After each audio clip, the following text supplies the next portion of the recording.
Hello guys, this is Meenakshi है। Welcome to my YouTube channel. आज हम जिस टॉपिक को कवर करने वाले हैं वो टॉपिक है इकॉनमी में आरबीआई जो मॉनेटरी पॉलिसी के थ्रू क्रेडिट को कंट्रोल करता है, तो उस क्रेडिट को कंट्रोल करने के टू मेथड्स उसके पास हैं। पहला है क्वांटिटेटिव मेथड, दूसरा है क्वालिटेटिव मेथड।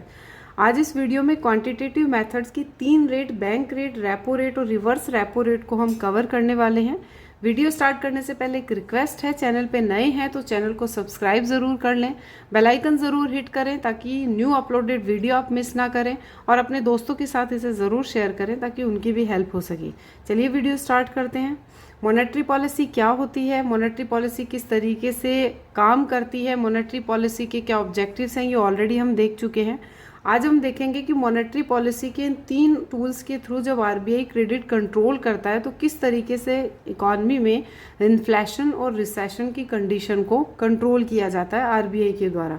तो सबसे पहले हम देखते हैं बैंक रेट क्या होती है। बैंक रेट क्या होता है? बैंक रेट होता है जब कॉमर्शियल बैंक्स लॉन्ग टर्म के लिए आरबीआई से पैसा उधार लेती है तो आरबीआई है वो चार्ज करता है, उस पैसे के बदले बैंक से कुछ चार्ज लेता है। वो चार्ज आपका क्या है? बैंक रेट है। और बैंक्स जब लोन लेते हैं तो नो कोलेट्रल के बेस पे ये लोन लिया जाता है, यानी किसी तरीके की सिक्योरिटी आरबीआई में जमा नहीं होती।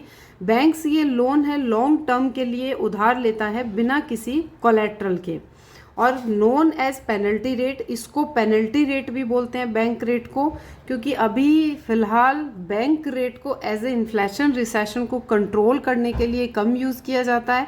बैंक्स के ऊपर पेनल्टीज के रूप में ज़्यादा यूज़ किया जाता है, क्योंकि अगर बैंक्स आरबीआई से लिया हुआ पैसा वापस नहीं लौटाती है तो आरबीआई उन पे बैंक रेट के रूप में पेनल्टी चार्ज करता है। तो बैंक रेट आपका क्या हुआ कि बैंक रेट बैंक्स जो आरबीआई से लॉन्ग टर्म के लिए बिना कोलेट्रल उधार लेता है और उस उधार के बदले आरबीआई जो रेट चार्ज करता है वो आपका बैंक रेट होगा।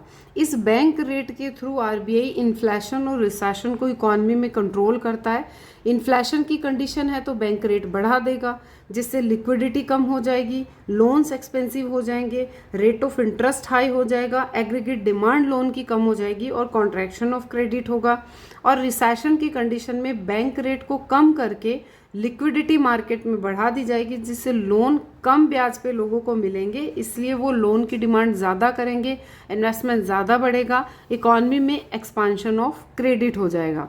इस पूरी चीज़ को हम एक एग्जांपल के थ्रू समझते हैं। एक एग्जांपल लीजिए, मान लो एसबीआई बैंक ने आरबीआई बैंक से लोन लिया, ठीक है, 100 रुपीज़ का लोन लिया है। अब बैंक ने चार्ज किया है बैंक रेट 7%, यानी जब एसबीआई ये 100 रुपये जो उसने आरबीआई से लॉन्ग टर्म के लिए उधार लिया है ये पैसा वापस चुकाएगा तो उसको बैंक को कितने पैसे देने हैं? 107 रुपीज़। ये इतना समझ में आ गया? ये आपकी बैंक रेट है। अब इन्फ्लेशन की कंडीशन और रिसेशन की कंडीशन देखते हैं। इन्फ्लेशन की कंडीशन में मान लीजिए मैंने बताया बैंक रेट को आरबीआई क्या करता है? बढ़ा देता है। मान लो आरबीआई ने बैंक रेट कितनी कर दी? 10% कर दी। अब 10% कर दी तो आरबीआई को कितना पैसा वापस देना पड़ेगा? 110। एसबीआई आरबीआई को 110 रुपीज़ वापस देगी। तो अब क्या होगा? एसबीआई के लिए ये लोन महंगा हो गया।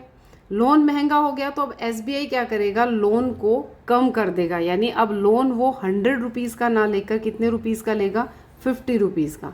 अब 50 रुपीज़ उसके पास कम हो गए, यानी जब एज ए कस्टमर एक जो पर्सन है वो एसबीआई बैंक से लोन लेने के लिए गया तो एसबीआई ने high rate of interest charge करके उसे लोन दिया, क्योंकि एसबीआई बैंक के लिए भी अब आरबीआई से पैसा हाई रेट ऑफ इंटरेस्ट पे मिल रहा है, यानी बैंक रेट ज़्यादा है। तो अब एसबीआई की भी क्या हो गई? कैपेसिटी कस्टमर को लोन देने की कम हो गई है, यानी अब ये कस्टमर इसको हाई रेट ऑफ इंटरेस्ट पे लोन मिल रहा है तो ये लोन की डिमांड को क्या कर देगा?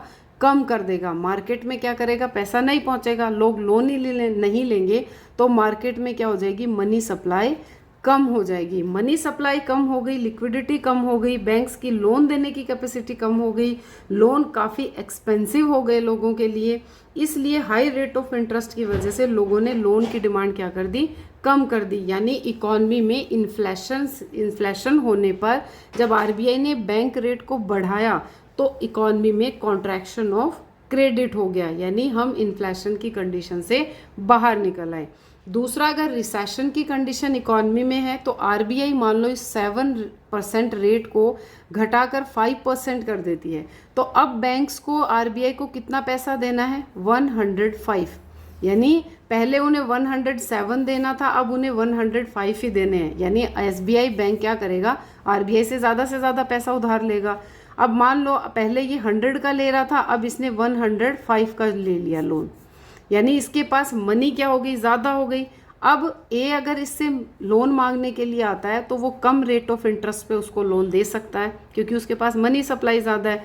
अब ये जो बंदा ए है वो जो लोन लेगा वो मार्केट में इन्वेस्ट कर देगा, यानी मार्केट में मनी सप्लाई क्या हो जाएगी, बढ़ जाएगी। मनी सप्लाई मार्केट में बढ़ गई, लोन काफ़ी चीपर हो गए, rate of interest, come rate of interest पे लोगों को पैसा मिल रहा है तो लोन की डिमांड क्या होगी, बढ़ गई, उससे इन्वेस्टमेंट बढ़ गया और इकॉनमी में एक्सपांशन ऑफ क्रेडिट हो गया, यानी हम रिसेशन की कंडीशन से भी बाहर निकल आए। तो इस तरीके से इस बैंक रेट के जरिए आरबीआई इकॉनमी में इन्फ्लेशन और रिसेशन को क्या करता है, कंट्रोल करता है। अब हम देखते हैं रेपो रेट क्या होती है। रेपो रेट क्या होती है, रेपो रेट होती है बैंक्स जब आरबीआई से शॉर्ट टर्म के लिए पैसा उधार लेता है विद कोलेट्रल, सिक्योरिटी जमा करवा के वो शॉर्ट टर्म के लिए आरबीआई से पैसा उधार लेता है। और वो सिक्योरिटी कौन से टाइप की होती है, नॉन एसएलआर गवर्नमेंट सिक्योरिटी। यानी एसएलआर क्या होता है, जब बैंक्स को अपने पास अपने एनडीटीएल का कुछ परसेंट रखना होता है, अपने एनडीटीएल का कुछ परसेंट अपने पास सेफ रखना होता है, रिजर्व रखना होता है, उसके बेस पे वो ना लोन ले सकते हैं ना किसी को वो लोन दे सकते हैं उस पैसे को, वो आपका एसएलआर है। ये हम आगे समझेंगे। अभी आप ये देख लीजिए कि रेपो रेट क्या होती है। आरबीआई से जब बैंक्स शॉर्ट टर्म के लिए पैसा उधार लेता है विद कोलेट्रल, यानी कोई सिक्योरिटी जमा करवा के पैसा उधार लेता है, तब आरबीआई जो रेट चार्ज करता है बैंक के ऊपर वो आपका रेपो रेट है। ठीक है, आरबीआई ने जो रेट चार्ज करी इस पे वो आपकी क्या हो जाएगी, रेपो रेट हो जाएगी। ठीक है, रेपो रेट को हम रीपर्चेज रेट के नाम से भी जानते हैं। इसको रीपर्चेज रेट क्यों कहते हैं, क्योंकि बैंक्स के लिए ऑप्शन रहता है कि जो पैसा उन्होंने आरबीआई से उधार लिया है अपनी कोलेट्रल को उसमें जमा करवा के वो उस पैसे को आरबीआई को वापस करके अपनी कोलेट्रल को रीपर्चेज कर सकते हैं। एक एग्जाम्पल से हम इसे समझते हैं। मान लो पीएनबी बैंक, उसने आरबीआई से शॉर्ट टर्म के लिए पैसा उधार लिया है 100 और आरबीआई में उसने क्या करी, अपनी सिक्योरिटी जमा करवाई, सिक्योरिटी उसने क्या करी, जमा करवाई।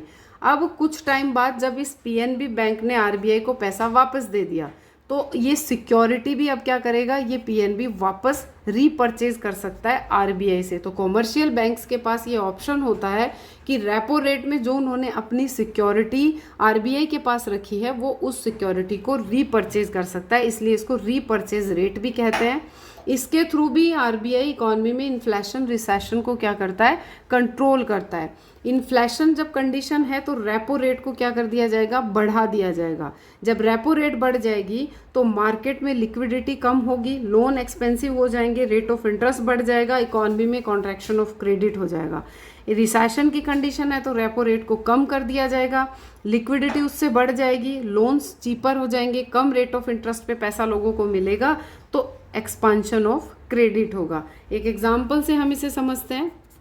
आरबीआई जो है उससे पीएनबी बैंक ने शॉर्ट टर्म के लिए पैसा उधार लिया है। अब आरबीआई बैंक ने 6% रेपो रेट चार्ज किया है पीएनबी बैंक के लिए। अब शॉर्ट टर्म के लिए जब ये पैसा वापस उसको दे, पैसा यूज़ करके जब शॉर्ट टर्म में जब उसने यूज़ कर लिया उसके बाद उसने आरबीआई को पैसा लौटाया तो वो कितने रुपये लौटाएगा, 106 रुपीज़ उसको लौटा देगा। और इसके पास ये भी फैसिलिटी होती है कि वो 106 रुपीज़ लौटाकर अपनी जो सिक्योरिटी आरबीआई के पास उसने रखी है वो रीपर्चेज कर सकता है। ठीक है, अब मान लो इन्फ्लेशन की कंडीशन इकॉनमी में है तो आरबीआई क्या करेगा, इस रेट को बढ़ाकर 7% कर देता है। ये रेट 7% हो जाएगी तो पीएनबी को कितना पैसा आरबीआई को देना पड़ेगा, 107। यानी अब इसके ऊपर प्रेशर आ गया, इसको हाई रेट ऑफ इंटरेस्ट पे पैसा मिल रहा है तो ये पैसा क्या करेगा, कम कम लेगा आरबीआई से। जब इसके पास मनी सप्लाई कम है तो मार्केट में भी मनी सप्लाई क्या हो जाएगी, कम हो जाएगी, क्योंकि ये मार्केट में भी हाई रेट ऑफ इंटरेस्ट पे पैसा देगा। मार्केट में जब हाई रेट ऑफ इंटरेस्ट पे पैसा देगा, लोग पैसा लेंगे ही नहीं, डिमांड ही नहीं करेंगे, क्योंकि रेट हाई चार्ज हो रही है, रेट ऑफ इंटरेस्ट जो है वो हाई चार्ज हो रहा है वहाँ पे। तो मनी सप्लाई मार्केट में क्या हो जाएगी, कम हो जाएगी, लोन एक्सपेंसिव हो जाएंगे, हाई रेट ऑफ इंटरेस्ट पे पैसा मिलेगा, लोग डिमांड ही नहीं करेंगे लोन लेने की। यानी रेपो रेट को बढ़ाने से इकॉनमी में कॉन्ट्रैक्शन ऑफ क्रेडिट हो जाएगा और इन्फ्लेशन की कंडीशन से हम बाहर आ जाएंगे। ठीक इसके विपरीत जो कंडीशन है रिसेशन, उसमें क्या होगा, रेपो रेट को कम कर दिया जाएगा, बैंक्स को कम रेट पे पैसा मिल रहा है तो वो ज़्यादा से ज़्यादा आरबीआई से पैसा शॉर्ट टर्म्स के लिए वापस से बोरो करते जाएंगे और इस पैसे को मार्केट में पहुंचाएंगे। मार्केट में मनी सप्लाई बढ़ जाएगी, लोन चीपर हो जाएंगे, क्योंकि कम रेट ऑफ इंटरेस्ट पे अब कस्टमर को पैसा मिल रहा है तो वो ज़्यादा से ज़्यादा लोन की डिमांड बढ़ा देगा और मार्केट में क्या हो जाएगा, एक्सपांसन ऑफ क्रेडिट हो जाएगा। तो ये आपकी रेपो रेट है। अब रेपो रेट और रिवर्स रेपो रेट के बीच कुछ डिफरेंसेस हैं, हम वो देख लेते हैं। Bank rate note collateral base पे पैसा उधार लिया जाता है बैंक रेट में, और रेपो रेट में विद कोलेट्रल बैंक्स पैसा उधार लेती हैं। Bank rate long term borrowing से रिलेटेड है, repo rate short term borrowing से रिलेटेड है। बैंक रेट को पेनल्टी रेट बोलते हैं, रेपो रेट को रीपर्चेज रेट बोलते हैं। आप ये एक चीज़ ध्यान रखें कि बैंक रेट को हमेशा रेपो रेट से ज़्यादा रखा जाता है, क्योंकि लॉन्ग टर्म के लिए किसने पैसा उधार लिया है तो उस पर रेट ज़्यादा चार्ज करने से आरबीआई को फ़ायदा होगा। अब एक रेट और आपकी है रिवर्स रेपो रेट, जिसके थ्रू आरबीआई क्रेडिट कंट्रोल करके इन्फ्लेशन और रिसेशन को इकोनॉमी में कंट्रोल करता है। रिवर्स रेपो रेट क्या होती है अब उसको देख लेते हैं। रिवर्स रेपो रेट क्या होती है, आरबीआई जब बैंक्स से पैसा लेता है और बदले में उनको इंटरेस्ट पे करता है विद कोलेट्रल, वो आपकी रिवर्स रेपो रेट है। अब आप कहेंगे कि आरबीआई को पैसे की उधार लेने की क्या ज़रूरत पड़ गई, तो आरबीआई क्या करता है, हमने जो एज ए कस्टमर बैंक्स में डिपॉजिट अपना जमा करवाया है उस पूरे के पूरे, कई बार क्या होता है बैंक्स के पास एक्सेस डिपॉजिट आ जाता है, तो उस एक्सेस डिपॉजिट को भी अगर वो मार्केट में निकाल देगी तो मार्केट में बहुत ज़्यादा मनी सप्लाई बढ़ जाएगी। मनी सप्लाई बहुत ज़्यादा बढ़ जाएगी तो इन्फ्लेशन आ जाएगा। अब इन्फ्लेशन की कंडीशन ना हो इसके लिए आरबीआई ने बैंक्स को बोला कि आपके पास जो एक्सेस डिपॉजिट होता है वो आप आरबीआई में जमा करवा दो, आरबीआई बदले में आपको इंटरेस्ट पे करेगा विद कोलेट्रल। यही आपका रिवर्स रेपो रेट है। आरबीआई ने बोला बैंक्स को इंटरेस्ट ही तो चाहिए, वो इंटरेस्ट आपको कौन देगा, आरबीआई देगा। तो आरबीआई इंटरेस्ट जो पे करता है विद कोलेट्रल बैंक्स को एक्सेस डिपॉजिट के बदले, वो आपका रिवर्स रेपो रेट है। रिवर्स रेपो रेट के थ्रू भी वो इकोनॉमी में इन्फ्लेशन रिसेशन को कंट्रोल करता है। इन्फ्लेशन की कंडीशन है तो रिवर्स रेपो रेट को बढ़ा दिया जाएगा। यानी एक एग्जाम्पल से हम इन दोनों सिचुएशंस को समझ लेते हैं कि रिवर्स रेपो रेट के बढ़ने से इन्फ्लेशन कैसे कंट्रोल होता है और रिवर्स रेपो रेट के घटने से रिसेशन कैसे कंट्रोल होगा। मान लो आरबीआई ने एसबीआई बैंक से एक्सेस मनी को अपने पास रख लिया, एक्सेस जो मनी उसके पास थी उसको अपने पास रख लिया और बदले में उसको 3% इंटरेस्ट रेट पे किया है विद कोलेट्रल। ठीक है, विद कोलेट्रल 3% इसने एसबीआई को इस पे एक्सेस मनी जो उसने जमा करवाई है उस पे इंटरेस्ट रेट पे किया है। अब आरबीआई एसबीआई मान लो इस 3% से आरबीआई ने इस 3% को बढ़ा के 4% कर दिया, रिवर्स रेपो रेट क्या हो जाएगी, बढ़ जाएगी। तो एसबीआई क्या करेगा, अपना ज़्यादा से ज़्यादा पैसा किसके पास जमा करवाएगा, आरबीआई के पास। वो ज़्यादा से ज़्यादा पैसा आरबीआई को देगा, मार्केट में पैसा वो कम देगा, यानी लोगों को लोन पे पैसा कम देगा वो, क्योंकि उसको यहाँ पे इंटरेस्ट रेट क्या मिल रही है, ज़्यादा मिल रही है। यानी मार्केट में मनी सप्लाई क्या हो जाएगी, कम हो जाएगी, जिससे लोन एक्सपेंसिव हो जाएंगे। वो वैसे ही हाई रेट ऑफ इंटरेस्ट के बदले में ही उनको लोन देगा, तो लोग डिमांड कम कर देंगे लोन की और इन्फ्लेशन की कंडीशन में कॉन्ट्रैक्शन ऑफ क्रेडिट हो जाएगा रिवर्स रेपो रेट के बढ़ने से। इसके बिल्कुल ठीक दूसरी कंडीशन ये है, रिसेशन की कंडीशन इकॉनमी में है, आरबीआई को मार्केट में क्या करना है, पैसा इंजेक्ट करना है, तो वो रिवर्स रेपो रेट को क्या करेगी, घटा देगी। मान लो यहाँ उसने घटा के 2% रिवर्स रेपो रेट कर दिया। अब जब एसबीआई को अपना एक्सेस मनी आरबीआई में जमा करवाने से ओनली 2% रुपए ही मिल रहे हैं, एक्स्ट्रा में 2% ही मिल रहा है ब्याज, तो वो क्या करेगा, अब अपना पैसा एसबीआई आरबीआई बैंक को ना देके किसको देगा, लोन पे मार्केट में अपना पैसा डालेगा। मार्केट में जब मनी सप्लाई बढ़ जाएगी, लोगों को loan come rate of interest पे मिलने लग जाएंगे, तो वो डिमांड ज़्यादा करेंगे, यानी मार्केट में मनी सप्लाई बढ़ जाएगी और हम रिसेशन की कंडीशन से बाहर आ जाएंगे, इकॉनमी में एक्सपांशन ऑफ क्रेडिट हो जाएगा। अब डिफरेंस देख लेते हैं रेपो रेट और रिवर्स रेपो रेट के बीच। एक ही इन दोनों के बीच डिफरेंस है। रेपो रेट आरबीआई चार्ज करता है बैंक्स को, यानी बैंक रेपो रेट आरबीआई को देता है, और यहाँ आरबीआई रिवर्स रेपो रेट में आरबीआई बैंक्स को क्या देता है, इंटरेस्ट पे करता है। यही इन दोनों में डिफरेंस है। एक बात ये भी ध्यान रखें, रेपो रेट हमेशा रिवर्स रेपो रेट से ज़्यादा होगी। आई होप आपको ये तीनों रेट्स अच्छे से समझ में आई हैं। अगर अच्छा लगे तो वीडियो लाइक करना ना भूलें। Thank you.